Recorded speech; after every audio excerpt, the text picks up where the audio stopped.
Hey guys, Robbie here. Today we're going to talk about your top five cheat foods or special occasion foods or worth it foods or however you want to characterize it. Basically, these are the foods that, you might say something like, hey, I don't want to forgo these for the rest of my life, and occasionally I would like to have these on a special occasion. So in previous videos, we've talked a lot about how you should make a special occasion calendar, a list of things that will tend to tell you, give you a direction or a guide or a sense of, legit special occasions like your birthday or an anniversary, things like that, as opposed to random Saturday or random Wednesday when someone brings donuts to work, which are not legit special occasions. So we want to pair that now with your top five list of worth it foods. So this is meant to make it so that if you're at a special occasion, you don't necessarily have bad food just because it's there.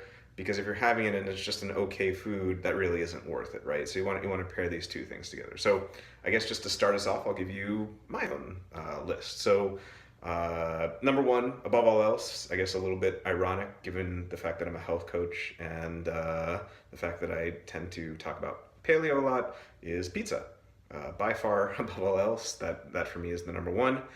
Chocolate chip cookies, Linda's fudge cake from the Cheesecake Factory, 1,200 calories a slice, but totally worth it.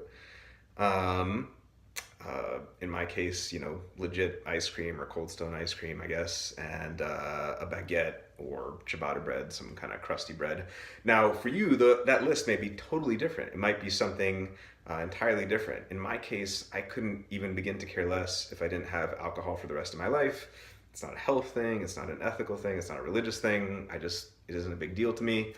But for someone else, that might be different. So your list is going to vary, and if alcohol is important to you, then you can certainly put that on there.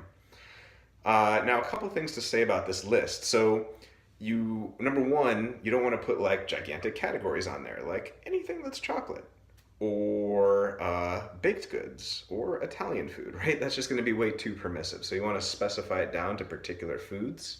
Number two, to the extent you can, you want to, even within the foods that you specify, to the extent that pizza, in my case, for example, is homemade and with, ingredients that you're aware of and is done with your family and is for a special occasion, all these different things, it's going to be more permissible. And to the extent it's kind of like a gas station slice of pizza on a Wednesday because you had a crappy day at work, it's going to be less permissible. So hopefully you see the difference there, right? In one case, we have,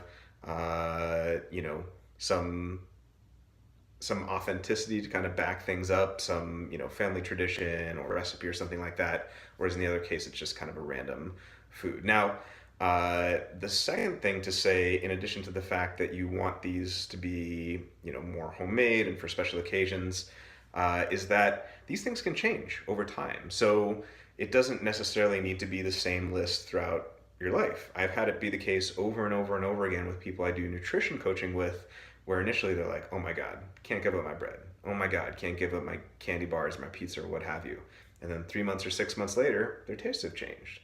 So these foods can change and things can drop off the list.